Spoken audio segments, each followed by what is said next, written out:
हाँ जी। तो वर्ब का जो नेक्स्ट क्लासिफिकेशन है वो क्लासिफिकेशन हम स्टडी कर रहे हैं।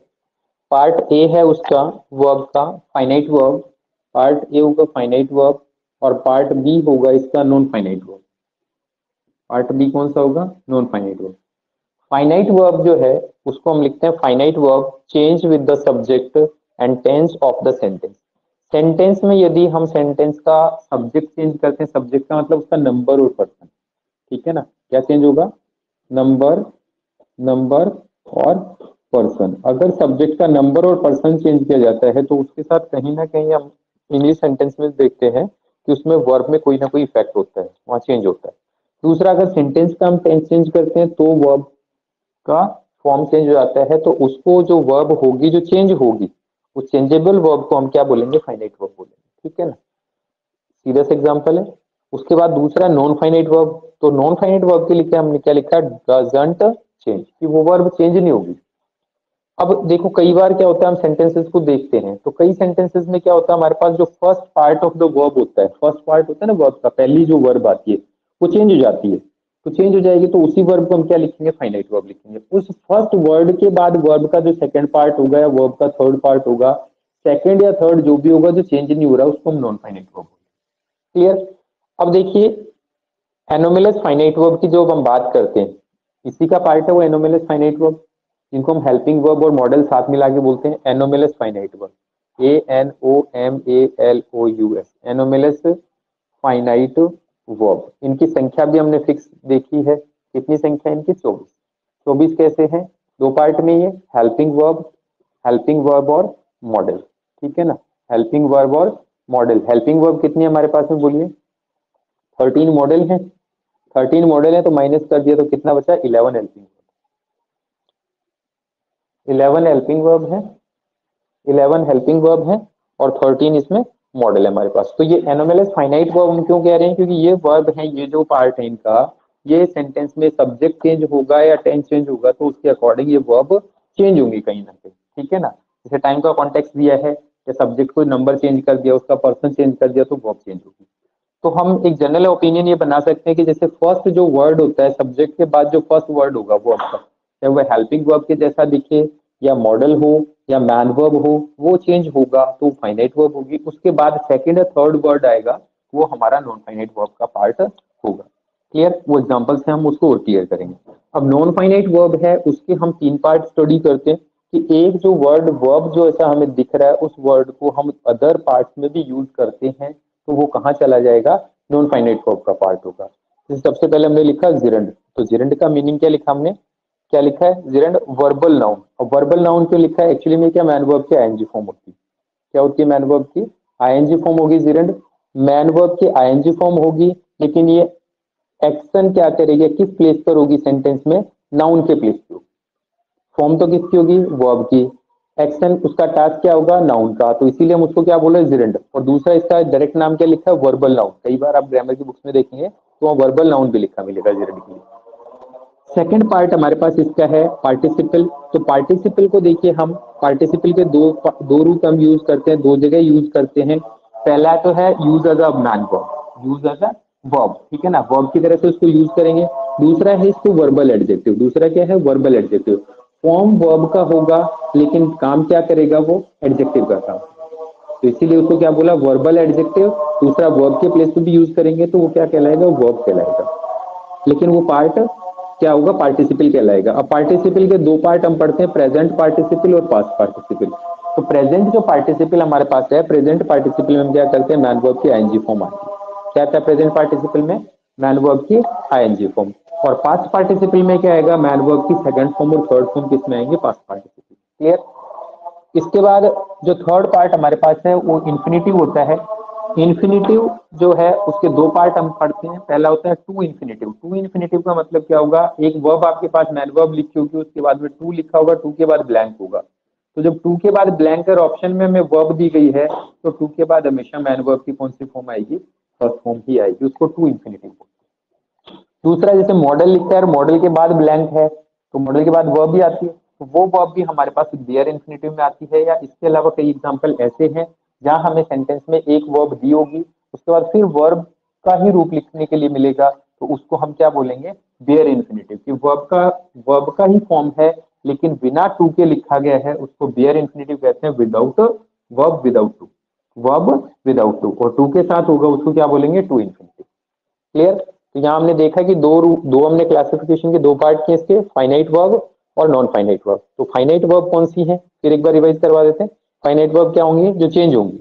नॉन फाइनाइट वर्ब जो चेंज नहीं होंगी, ठीक है ना, नहीं चेंज होंगी, उनके तीन पार्ट हमने यहाँ इस पर लिखे हैं। एग्जाम्पल करेंगे, एग्जाम्पल करके देखेंगे किस तरह से वर्ब चेंज हो रही है, तो उसको फाइनाइट वर्ब कहेंगे, और जो चेंज नहीं हो रही है उसको non finite verb. Okay, note कीजिए, बढ़ते हैं आगे। हाँ जी, तो हम बात कर रहे थे एनोमलस फाइनाइट वर्ब की, जिनकी संख्या हमने फिक्स है 24, हेल्पिंग वर्ब 11 है, मॉडल 13 है। 11 हेल्पिंग वर्ब कौन सी है, 11 हेल्पिंग वर्ब कौन कौन सी हमारे पास में, देखिए पहली तो डू फैमिली की 3 है, do does did, do does did. उसके बाद में बी फैमिली की है, is am are was were, is am are was were. उसके बाद हैव फैमिली की है, हैज हैव हैव। तो ये हो गई 4, ये हो गई 7 और 4 11 हो गई। क्लियर। उसके बाद में 13 मॉडल हमारे पास है, तो 13 मॉडल की हम बात कर रहे हैं, इनके साथ में shall, should, will, could, can, could, may, might. 4 ये हो गए पेयर में, 4 दूने 8, 5 नीचे बच गए, must, need not, dare not, ought to और यूज टू। तो 8 और 5 13, 13 हमारे पास मॉडल हो गए हैं, और 11 हमारे पास हेल्पिंग वर्ब हो गए। इस तरह से दोनों मिला के इनको एनोमलस फाइनाइट वर्ब, जिसको हम कहते हैं एएफवी भी बोलता हूँ, कई बार हम यूज करते हैं एएफवी, बुक्स में भी मिलेगा आपको एनोमलस फाइनाइट वर्ब एएफवी संख्या 24। ओके, नोट कीजिए इनको। अब बढ़ते हैं हम क्वेश्चन की तरफ कि किस तरह से हम इनको समझते हैं, कि कैसे इनको यूज करेंगे एग्जाम्पल में। हाँ जी, देखिए सेंटेंस मैंने लिखा है, I do my homework, I do my homework daily, I do my homework daily, full stop. अब यहां इस सेंटेंस में मुझे ये बताइए कि वर्ब को बताने वाला वर्ड कौन सा है, वर्ब को बताने वाला वर्ड कौन सा है, do, I, I, I verb है, डू, थोड़ा सा ध्यान से सुना करो आप। हाँ जी, डू हो गया। अब यहाँ आपको कौन सा टेंस का पता लग रहा है, यहाँ पे टेंस कौन सा है,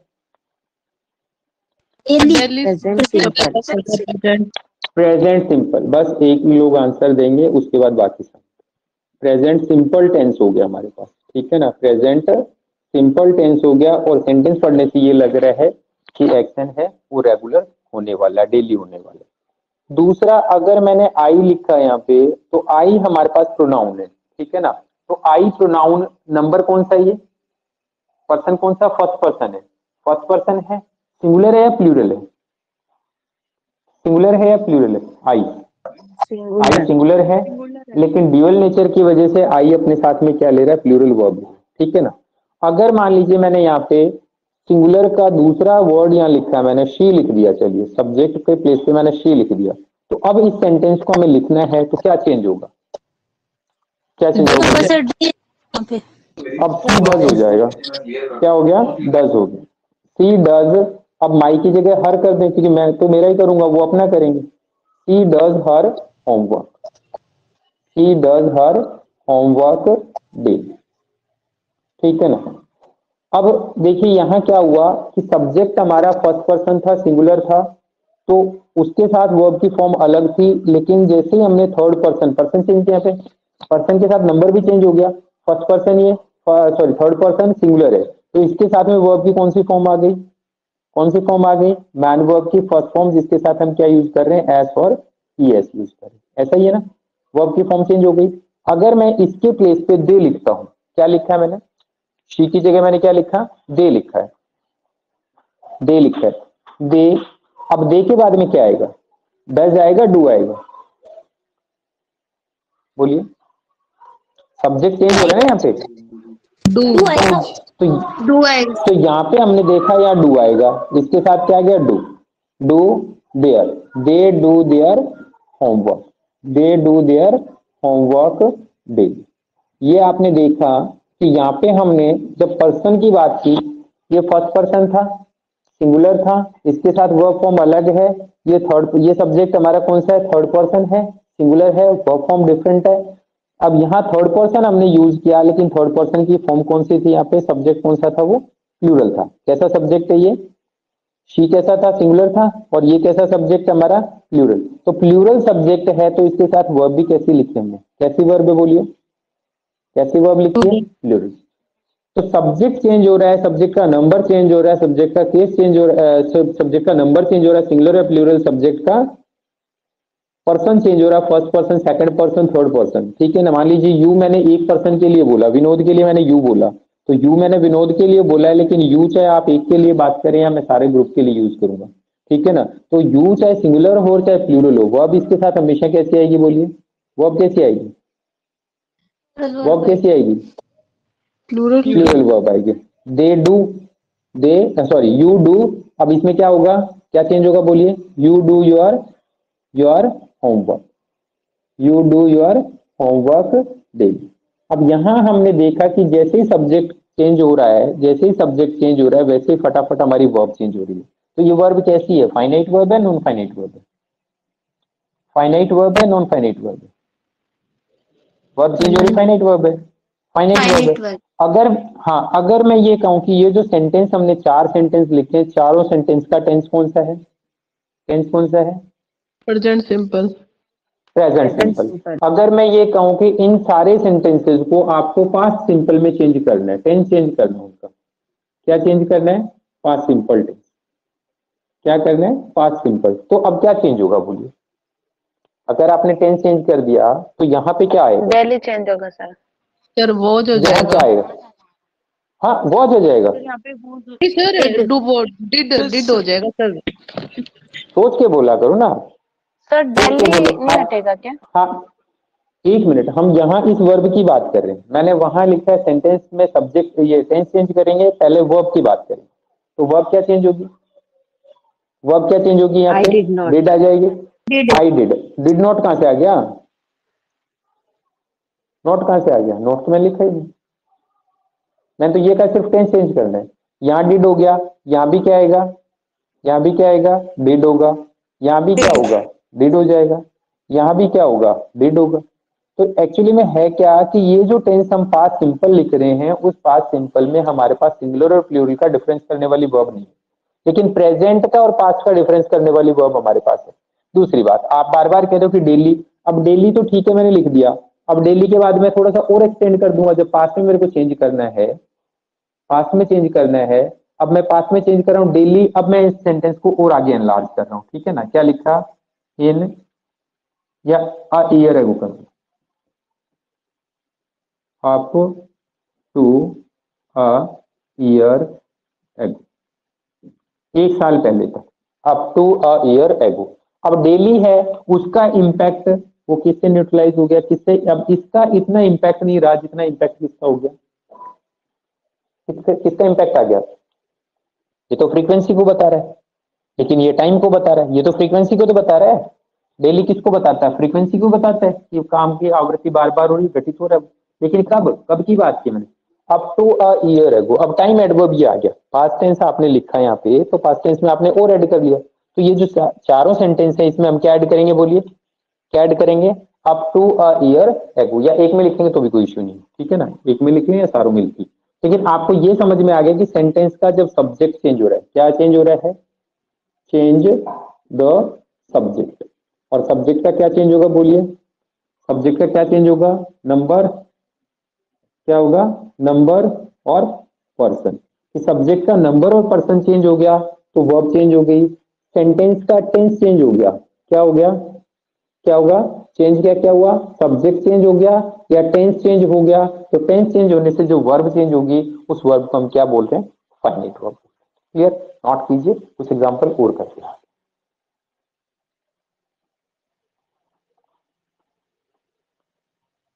हाँ जी, तो क्वेश्चंस आपके सामने हैं।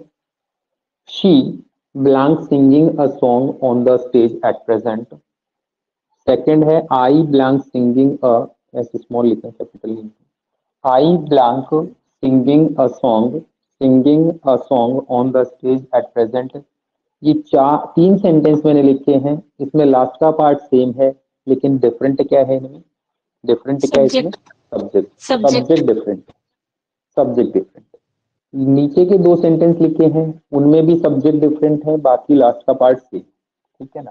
अब मैंने ऑप्शन आपको दिए हैं is, am, are, was, were, shall be, will be. अब ये बताइए फर्स्ट सेंटेंस में क्या आंसर होगा? इज होगा। कारण क्या है इसका, क्या कारण है इसका? एट प्रेजेंट लिख रखा है, एट प्रेजेंट लिख रखा है, एट प्रेजेंट है वो प्रेजेंट कंटिन्यूस को रिप्रेजेंट करता है, तो इसका मतलब यहाँ पे क्या आएगा? सब्जेक्ट हमारा कैसा है, कैसा सब्जेक्ट है? पर्सन कौन सा है, कौन सा पर्सन है? सिंगुलर। थर्ड पर्सन है, सिंगुलर है, तो थर्ड पर्सन सिंगुलर के साथ में सिंगुलर वर्ब इज। अच्छा यहाँ क्या आएगा? एम आई एम आ गया, ठीक है चलिए, I am singing a song. इसमें क्या आएगा? आर आर आ गया। तो यहाँ हमारे पास थर्ड पर्सन से फर्स्ट पर्सन में आ गए, तो फर्स्ट पर्सन सिंगुलर में आते ही यहाँ पे हमने क्या देखा कि इस टेंस में दी गई वर्ब है एम, वही उसके साथ यूज होगी। अच्छा सिंगिंग में कोई चेंज हुआ क्या? पहला वर्ड है वही चेंज हो रहा है या आगे वाला भी चेंज हो रहा है? ये भी तो वर्ब ही है, मैन वर्ब तो यही है, मैन वर्ब तो सिंगिंग ही है, देखो सिंगिंग है मैन वर्ब, मैन वर्ब तो यही है, और इसको हम क्या बोलते हैं, क्या बोलते हैं इसको? हेल्पिंग वर्ब बोलते हैं। तो जो पहले नंबर पे आ रही है ना वही वर्ब इससे इफेक्ट हो रहा है, वही वर्ब का इफेक्ट हो रहा है। ये वाली भी बदलेगी लेकिन अगर हम परफेक्ट में करेंगे या परफेक्ट कंटिन्यूस में, ठीक है ना। अगर हम इसका चेंज करेंगे, कुछ आगे चेंज करेंगे तो हो जाएगा, लेकिन अभी अगर इस सिचुएशन में हम देख रहे हैं इसका कि हम सब्जेक्ट का नंबर और पर्सन चेंज करें तो वर्ब चेंज हो रही है, वो भी हेल्पिंग वर्ब चेंज हो रही है, मैन वर्ब चेंज नहीं हो रही। यहाँ क्या आएगा, यहाँ क्या आएगा? इसका अब यहाँ हमारा सब्जेक्ट कैसा है? सिंगुलर है, थर्ड पर्सन ही होता है, पर्सन कोई भी होगा थर्ड पर्सन होगा। हाँ जी, माइक ऑफ कीजिए प्लीज, माइक ऑफ कीजिए। हाँ जी, यू ब्लैंक राइटिंग। अब यहाँ क्या आएगा? यहाँ आर आ जाएगा। चलो आपका आंसर सही हो गया, आपके आंसर सही हो गए ना। अब देखो थोड़ा सा मैं चेंज कर रहा हूँ, मैंने यहाँ लिखा यस्टरडे, यस्टरडे लिख दिया, ठीक है ना। क्या लिखा मैंने? यस्टरडे लिख दिया। यहाँ लिखा मैंने टुमारो, यहाँ लिखा मैंने यस्टरडे, और यहाँ लिखा मैंने 2 डेज अगो, 2 डेज अगो, ठीक है ना।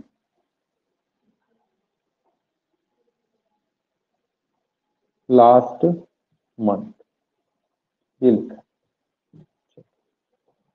अब बताओ इनमें आंसर क्या है? अब क्या आंसर है? क्या आपके आंसर सही हो गए? नहीं सर, आंसर सही है क्या आपके? आ जाएगा सर। अब आंसर सही है क्या? चलो मैंने यहाँ पे भी हटा दिया, यस्टरडे, यस्टरडे हटा दिया, यस्टरडे हटा दिया, और ये हाँ। तो अब यहाँ आपको क्या कॉन्टेक्स्ट मिला, क्या कॉन्टेक्स्ट मिला कि आगे प्रेजेंट टाइम, एट प्रेजेंट के बाद यस्टरडे भी लिखा हुआ है, तो यस्टरडे है वो भी अपना रोल प्ले कर रहा है। अब यहाँ टेंस कौन सा हो गया जी हमारा? टेंस कौन सा हो गया? पास्ट हो गया। अब पास्ट जैसे ही टेंस चेंज हुआ वैसे ही कौन सी वर्ब चेंज हुई? ये वाली वर्ब चेंज हुई क्या? ये वाली वर्ब, या सिंगिंग चेंज हो गया? सिंगिंग तो चेंज नहीं हुआ तो यस्टरडे, यस्टरडे सी, हाँ हेल्पिंग वर्ब सी के साथ क्या आएगा? सी के साथ क्या आएगा? सी वॉज आ गया, चलो वॉज हो गया, यस्टरडे आते ही वॉज आ गया। यहाँ पे क्या आएगा जी? यहाँ क्या आएगा? यहाँ क्या आएगा? शैल विल। आगे देखो ना, उससे वॉज कैसे लिख रहे हो आप? आपकी गाड़ी पे एक ही रुकनी गियर में चल रही है। अब आई के साथ हम यूज क्या करते हैं? शैल, शैल ही चल जाएगा बस, शैल अकेला। नहीं पूरा आंसर देखो ना, आप शैल लिख के आ गए तो फिर तो मजे हो गए आपके, तो कि आपने एक अक्षर आपने घर ले आए, क्योंकि उनके एग्जाम में तो काम आना नहीं है कुछ, वो बिना फालतू का दे रखा है। हाँ, और आप घर एक अक्षर ले आए, अपना एक शब्द है वो घर ले आए। आई के साथ क्या आएगा? Shall be. I shall be singing a song on the stage at present tomorrow. अब वहां टुमारो लगते, अब देखो चेंज क्या हुआ, ये बाद वाली वर्ब चेंज नहीं हो रही, पहले वाली चेंज हो रही है। ये हमने सेम रख लिया, कोई चेंज नहीं होगा। इसमें क्या चेंज होगा? इशिका वाले में, बोलो इसमें क्या आएगा?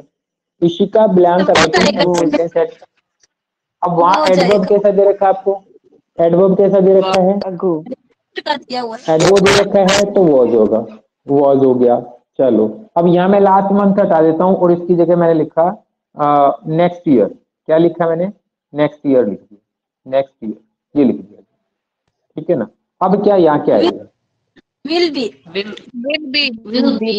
हाँ अब यू आपका सब्जेक्ट, आपको पता आई और वी के साथ सेल यूज करते हैं, बाकी जो बच गए उनके साथ क्या यूज करेंगे, विल यूज करेंगे, विल। तो अब समझने वाली बात यही थी कि वर्ब जो सब्जेक्ट के जस्ट बाद आती है उस वर्ब को हम फाइनाइट वर्ब कहते हैं। सेंटेंस का सब्जेक्ट चेंज होगा तो वर्ब ये चेंज होगी, सब्जेक्ट का टेंस चेंज हो रहा है तो वर्ब ये चेंज, ठीक है ना। ये भी चेंज होंगी, लेकिन ये कब चेंज होंगी, जैसे ये तो मैंने कंटिन्यूअस के लिखे, अगर मैं परफेक्ट के लिख दूंगा तो फिर, लेकिन फिर भी सब्जेक्ट यहाँ चेंज होगा तो ये चेंज नहीं होगी, ठीक है ना। चेंज यही होंगी अल्टीमेटली। तो फर्स्ट जो वर्ब होती है उसी को हम फाइनाइट वर्ब कहते हैं। क्लियर, क्लियर, हाँ जी। तो देखिए हम जेरेंड की जो बात कर रहे हैं, जेरेंड के लिए हमने लिखा है वर्बल नाउन कि फॉर्म वर्ब की होगी, फॉर्म वर्ब की होगी लेकिन नाउन के प्लेस पे यूज करेंगे। दूसरी एक छोटी सी बात और मैंने आपको लिखवाई थी, क्या लिखवाया था, क्या लिखवाया था, बोलिए कौन सी फॉर्म होगी मैन वर्ब की, मैन वर्ब की कौन सी फॉर्म यूज करेंगे, आईएनजी, ing form ठीक है ना। हाँ आईएनजी फॉर्म होगी जेरेंड के लिए, आईएनजी फॉर्म। तो अब यहाँ लिखा है blank is injurious to health, blank is injurious to health, तो क्या आएगा यहाँ पे, स्मोकिंग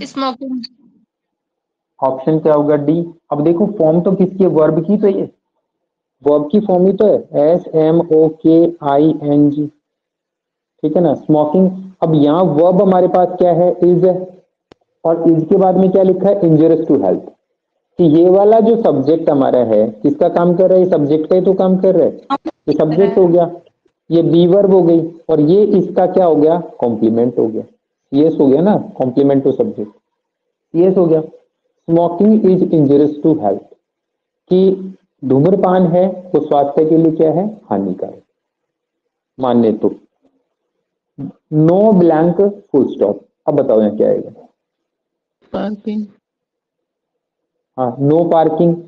अब यहाँ पे इसमें देखो इस सेंटेंस में अगर आप ढूंढने की कोशिश करोगे ना तो आपको कहीं भी ना तो वर्ब लिखा ना कुछ और लिखा, नो पार्किंग। अब यहाँ पे एक नेगेटिव जो है वो क्या है, नेगेटिव क्या है, प्रोहिबिशन है कि नहीं है, निषेध है ना यहाँ पे, ये भी निषेध की जैसे लिखा है और ये भी, लेकिन यहाँ पे वर्ब नहीं लिखा, ये इंपैरेटिव सेंटेंस है, ठीक है ना। No smoking, no parking, no smoking भी लिखा होता है, पब्लिक प्लेस होते हैं और लिखा है ना, smoking is injurious to health भी लिखा मिलेगा, और कहीं कहीं क्या लिखा मिलेगा आपको, बोलो क्या मिलेगा, नो स्मोक, ठीक है ना, smoking free zone, smoking free zone, ठीक है। तो वहां स्मोकिंग का अलग फॉर्म है। आगे देखिए यहाँ पे, blank is good for good exercise, blank is a good exercise, बोलिए क्या होगा आंसर, swimming स्विमिंग आ गया। तो यहाँ क्या हो रहा है कि आप देख रहे हो बी वर्ब आ रही है, इसके बाद कॉम्प्लीमेंट आ रहा है, CS आ गया, ये सब्जेक्ट कॉम्प्लीमेंट हो गया, और आंसर क्या आ गया आपका, स्विमिंग आ गया। तो यहाँ आपने क्या देखा कि जो नॉन फाइनाइट वर्ब का जो फर्स्ट पार्ट है जीरोडल, जिसको हम वर्बल नाउन कह रहे हैं, मैन वर्ब की आईएनजी फॉर्म होगी और सेंटेंस में वो सब्जेक्ट के प्लेस पर यूज की जाए। क्लियर, ये मैन वर्ब नहीं है, कहीं आप इसको मैन वर्ब समझ लो, मैन वर्ब नहीं है। मैन वर्ब कौन सी यहाँ पे बोलिए, मैन वर्ब कौन सी है, मैन वर्ब कौन सी है, इज है, यहाँ भी इज है, और ये वाली क्या है, ये जो आपको वर्ब जैसा दिख रहा है लेकिन ये वर्ब नहीं है, एक्चुअली में क्या है, जिरंड है, और किसका रोल प्ले कर रही है, वर्बल नाउन है, सब्जेक्ट का रोल प्ले कर रहा है। Clear, clear, yes sir. हाँ जी।